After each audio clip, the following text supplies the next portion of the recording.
salty ocean, off where the waves roll free. The sparkling water rises, then crashes to the sea. Out amongst the breakers, you'll have no need to fear. It's true, it's the blue frontier.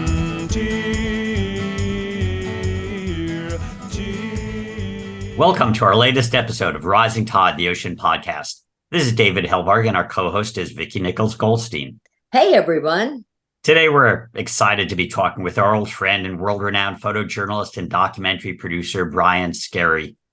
Brian's probably best known for his breathtaking underwater photography that's appeared in National Geographic, many other publications, and books, including his Ocean Soul, Sharks, and Secrets of the Whales. Two of these, Secrets of the Whales and Return to the White Shark, he's produced as Disney Plus documentaries.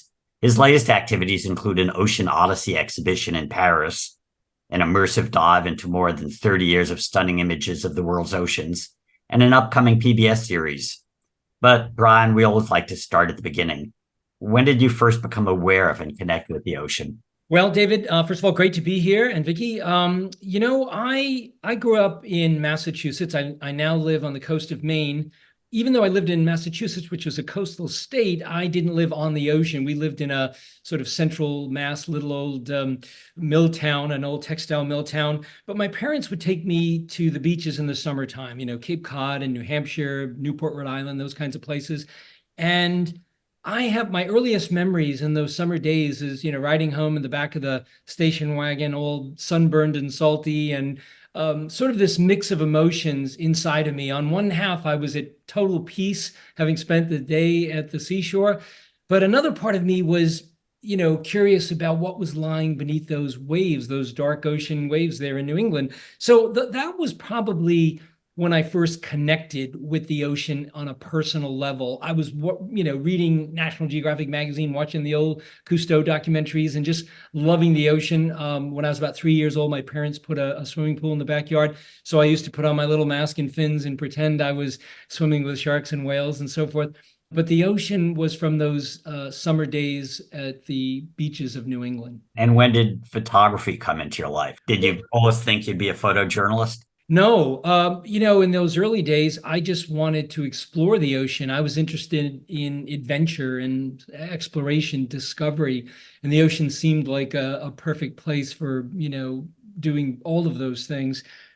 So initially, I just wanted to be a diver. I thought that was the passport to being an ocean explorer. So when I was 15 years old, I became a certified scuba diver. And, initially that was kind of the end. I thought, this is great. Now I'll just keep diving and doing my thing.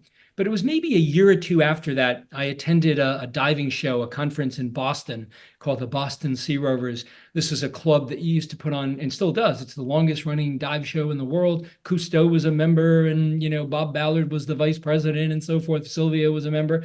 So I went there as a teenager, and I can remember having what I describe as an epiphany, where I saw photographers and filmmakers presenting their work. And I decided that's how I wanted to explore the ocean, with a camera. It was a very lofty dream. I didn't have the resources to go out and do those things, but stayed with it. And, eventually that became a dream come true. Yeah. And so you got certified there in the cold waters of Boston Harbor? Yeah, actually, my checkout dives were in stone quarries in Massachusetts. And then my saltwater checkout dive was in Jamestown, Rhode Island, near Newport in, I think October or something. So yeah, thick, back then, 1/4-inch wetsuits and, fins that were like very stiff. And yeah, but I'm still diving in New England as we speak. I'll be out next week working on my National Geographic story about the Gulf of Maine. So I'm still doing stuff here. My certification was in Somes Sound on Mount Desert Island in Maine in April in a snowstorm.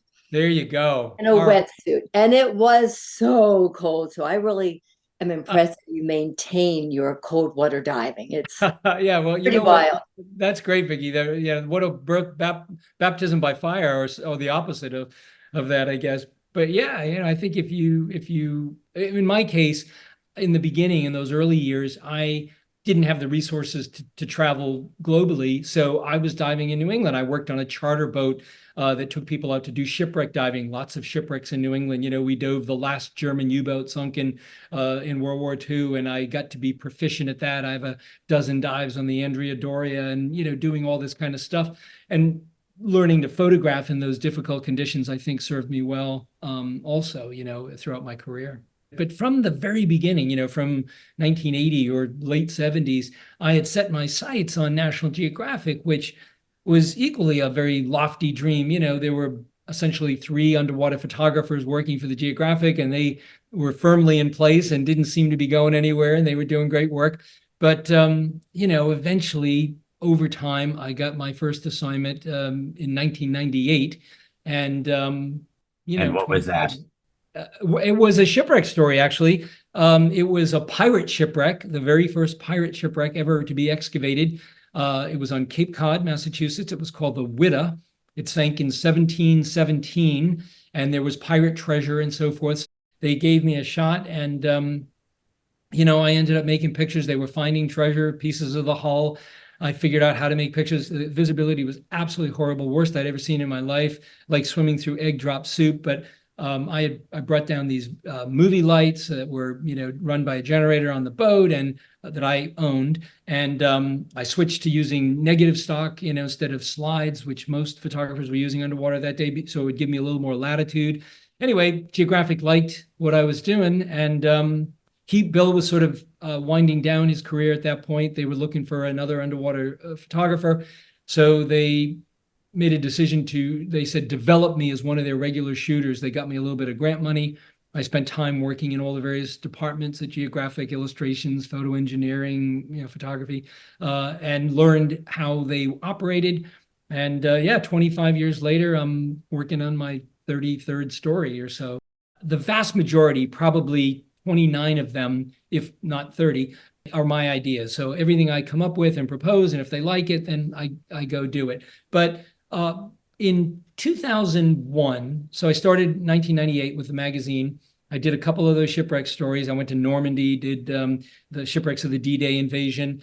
And then in 2001, I might have got the assignment in 2000. But anyway, it was an assignment from the magazine to saturate in the Aquarius habitat, which was off of Key Largo, Florida. It was run by Duke University at that time. It's where astronauts, NASA trained and so forth. And I was going to live on the bottom of the ocean with a team of marine scientists for 7 days in saturation and photograph their work. And really what they were doing was they were going to be looking at the effectiveness of marine protected areas and tagging animals to see if they stayed within the boundaries of the Conch Reef National Marine Sanctuary.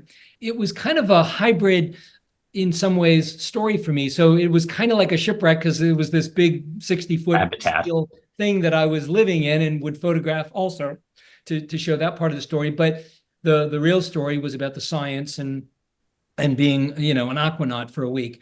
So that was kind of the transition. And then I started proposing my own stories. One of the first big stories that I proposed was what became a cover story in 2004, was a story about harp seals in Canada. And I didn't realize it at the time. I proposed it really as a pure natural history story where I wanted to show a snapshot of the life cycle of these animals when they migrate down from the high Arctic to the Gulf of St. Lawrence to pup around February or March. And I wanted to show that above and below the ice. Very few photographers had ever gone under the ice, Bill Kurtzinger being the very first, actually back in the 70s.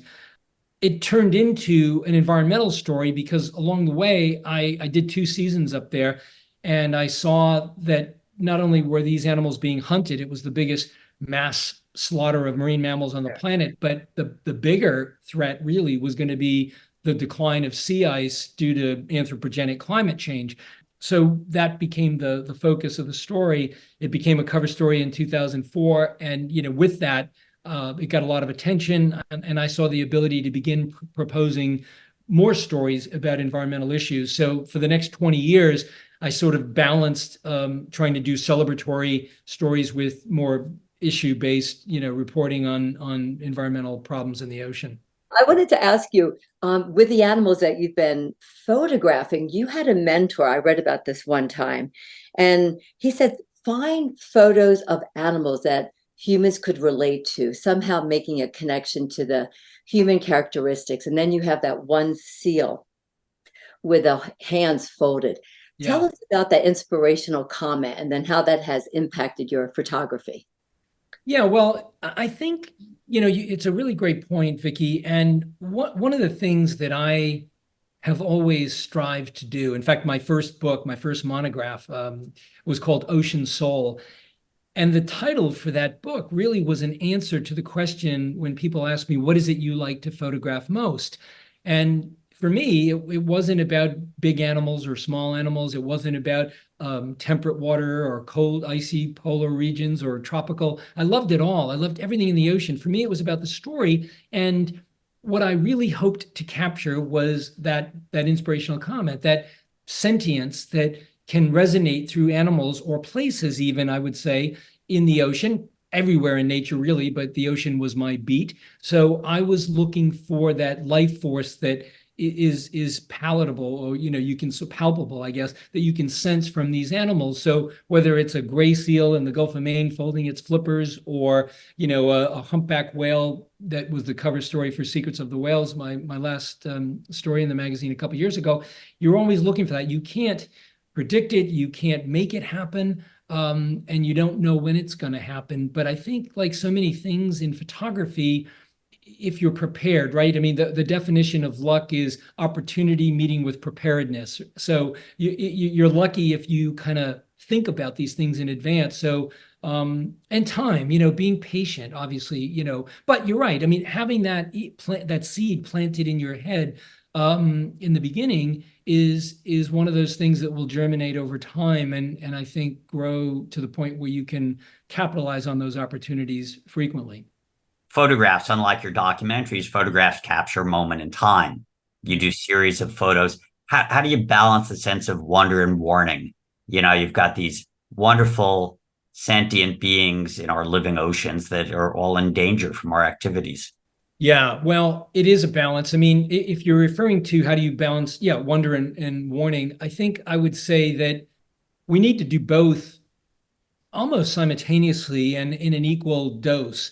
As a storyteller, I recognize that certain genres, certain approaches appeal to different types of people. There are different demographics. There are some people who will tune out if they see a dead shark in a net, or a seal obviously being clubbed, or struggling in the water because there's not enough sea ice, so it can nurse from its mother and put on the weight that it needs to work. So there are those difficult images that people will tune out. Others want to know that.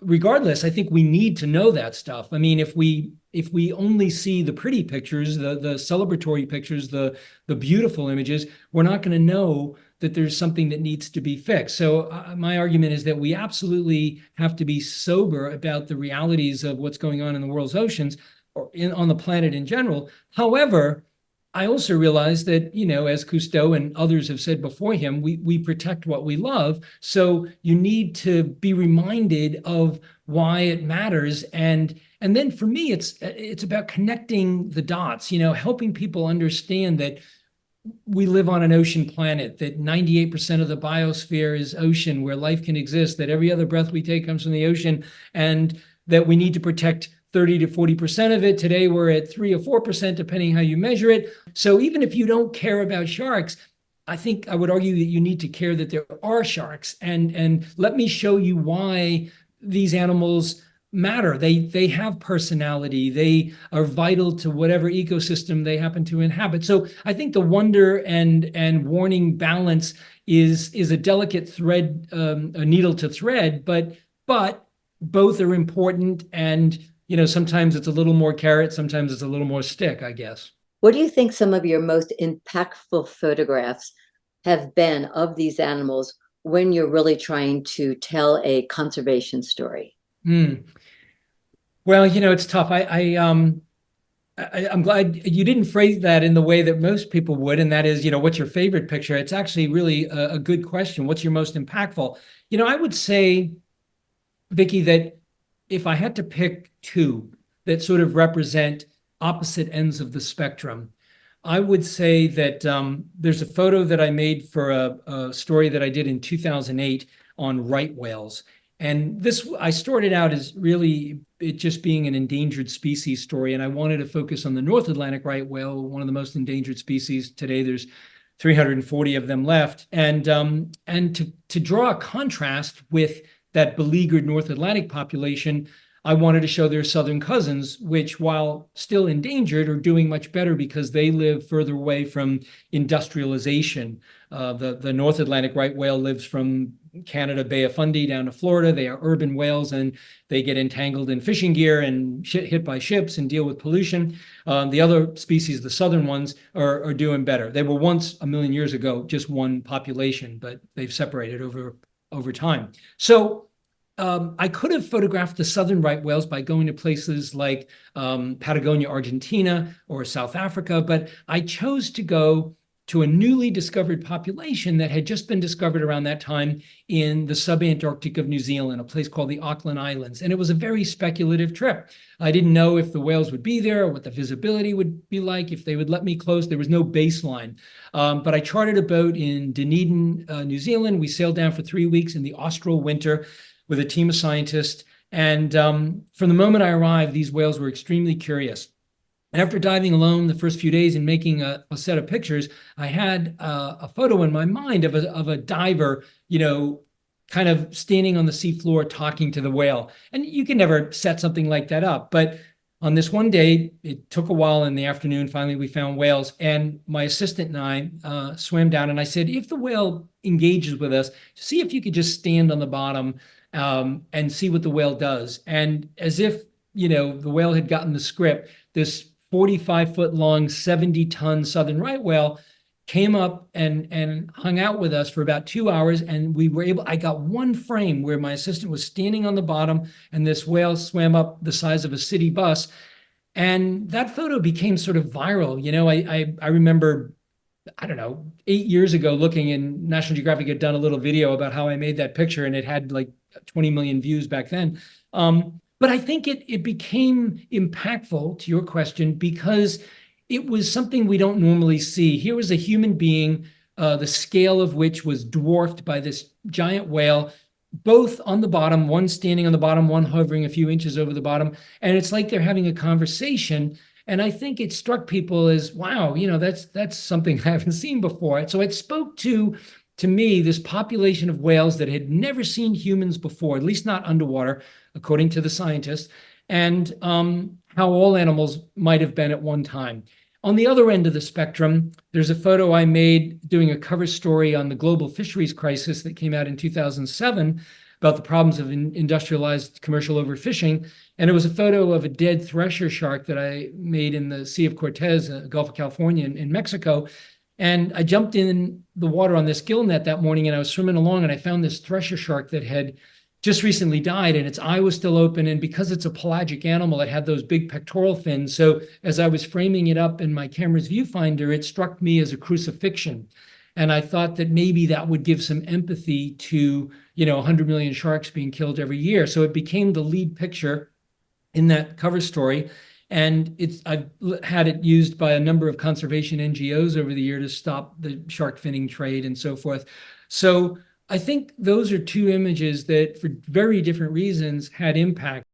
What are the moments where you've been nervous? Sharks, seals, jellies, gear failure? Well, yeah, as you both know, this is not without risk, what we all do. And things do happen, even the best laid plans. There have been incidents, with animals, but those are, I would say, the exception. The real dicey things that have happened to me have usually been just, I would say, user error, my fault, or just things we didn't anticipate. I didn't anticipate. So, when I was doing that harp seal story, for example, I was diving under 8-meter thick ice, 24, 25-foot thick ice. But this ice in the Gulf of St. Lawrence was not like a lake ice or something. It would have been smooth underneath. This is like mountains of ice underwater. So it's this coagulated, frozen slush. It's a beautiful world, emerald green. It's like Superman's fortress of solitude, and the seals sort of navigate between there. So I would go in through what's known as leads, these cracks in the ice, or breathing holes, and we weren't using lines. And these seals are not like other pinnipeds that are interested in humans. These guys don't want to come near you. So I would sometimes use the big mountains of ice to like a blind, and I would hide there and wait near a breathing hole and then try to get a picture as a seal was diving in through the breathing hole into the water. So I had an assistant on the surface who was keeping an eye on my other camera systems. And then I had another guy, Mario, who lived up there, really great ice diver and cameraman. He was in the water with me, and his job was pretty much to keep an eye on me and the exit hole. And on this one day, I saw this male harp seal, beautiful harp pattern, the lyre pattern on its back. And I started swimming towards it. It sort of went off and lost me. But then I was kind of far away, and I was able to look up, and I saw the exit hole closing. The wind and tide had pushed that hole closed. And now I finally had to find Mario. He wasn't immediately visible to me either. And I found him. But, you're in 28.5 degree Fahrenheit water. I've got half a tank of air. I'm wearing, a heavy dry suit, attached gloves, not good dexterity, not good field of motion or range of motion. And I've got to find another way out. I'm not going to push through 25 feet of ice. Fortunately, we found another hole and got out. But that, another time, I was doing a story on the marine life of Ireland. I spent about 10 weeks all over Ireland, and I came up from a dive, my assistant and I, and there was a very strong current. The sun was at our back, big Atlantic swell. The dive boat that I had chartered, my own boat, had the engine running, so they couldn't hear me yelling, and we got swept out to sea, my assistant and I. So again, wearing a dry suit, just our head and shoulders above the water, saw helicopters looking for us and boats as we're getting, out in the middle of the ocean. And you go through this range of motion, a range of emotions, where you start off, it's kind of funny. It's like, oh, ha, ha, ha, look at, they're looking in the wrong place for us. And then you get angry. It's like, come on, just throw a leaf in the water and follow the drift. That's where I'm going to be. And then, you're wondering, are we ever going to be found? You just want to climb up on a rock and wave your arm. And I had a 4-month-old baby daughter at home. My wife had just had to go back to work. The first week I was in Ireland, our nanny babysitter called and quit. She had some family problems. So now, I've got all this stuff, and I'm thinking, am I ever going to see my child again? She doesn't know me. What a horrible ending this would be. Fortunately, I got picked up by a fishing boat, and we made it back okay. But so those are the fishing boat was looking for you. You didn't have a big orange inflatable or any signals. Oh yeah, no, we had the safety sausages, the SMBs, and fortunately, what's working? He was approaching us with the sun at his back as well. So the people looking from the dive boat were looking into the glare. They would have never seen us, but he took a group of tourists out. This group of elderly ladies that day to the Skellig Islands, where Luke Skywalker. It was in one of the last movies there, right. Up in the mountains.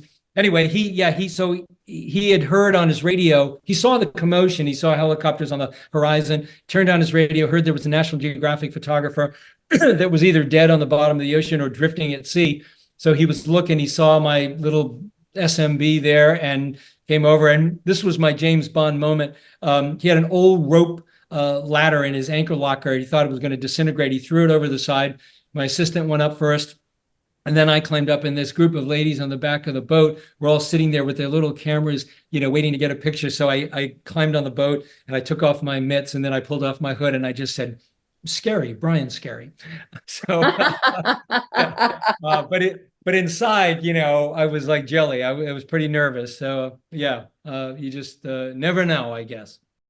I'm currently working on 2 projects about the Gulf of Maine, my native waters, where I began diving, many years ago, because it has been identified as the epicenter, or one of the epicenters of global ocean climate change. A scientific paper was published several years ago that said that the Gulf of Maine, this very historic body of water with rich biodiversity that in no small way, for good or bad, fostered the colonization of America with the Basques and the French and so forth coming over in the 14th, 15th century for codfish and so forth. This body of water is warming 99% faster than the rest of the global ocean. It's shocking when you look at the data on the Gulf of Maine. It's so surprising, but it it's really true. is.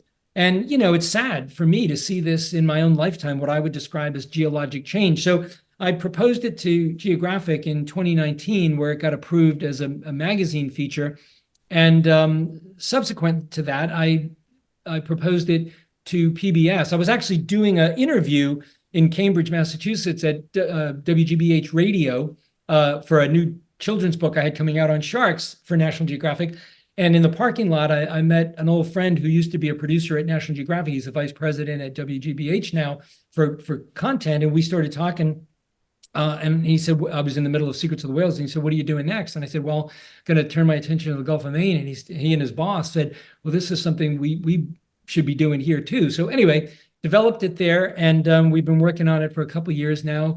I'm producing and directing the natural history underwater components of that. But, we'll be looking at the Native American voices and their baseline going back 10,000 years and looking at coastal communities and how it all changes for them and mitigating the damage that is looming and existing now by, maybe moving to ocean farming and just looking at what's happening. And for me, it was about a way to give visual context to climate change here in the United States and help people understand that this is not something that's just happening in the remote regions, but it's happening everywhere in our own backyard.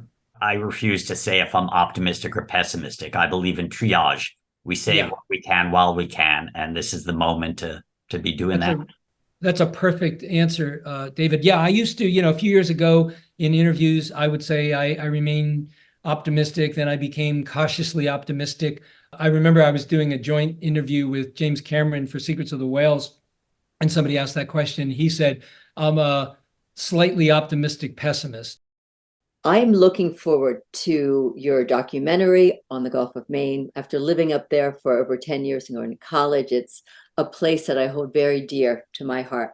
Wow, thanks. Brian Skerry, what a fantastic interview. Photographer, conservationist. The interview has been wonderful. And I just want to thank you so much for being on the Rising Tide Ocean podcast. Thank you very much, Vicki. Thanks, David. It was a real pleasure. Rising Tide is a production of Blue Frontier, co-hosted by David Helberg and myself, Vicki Nichols-Goldstein, with support from Natasha Benjamin and Ellie Kurla. Rising Tide's editing services and technical support is provided by Studio Cape May. The theme song is written and performed by Ethan Kenbard. You can find Rising Tide, the Ocean Podcast, at bluefront.org or download it from Apple, Google, Spotify, or wherever you get your favorite podcasts. Off in the salty ocean, off where the waves roll free, the sparkling water rises, then crashes to the sea. Out amongst the breakers, you'll have no need to fear. It's true, it's the blue frontier.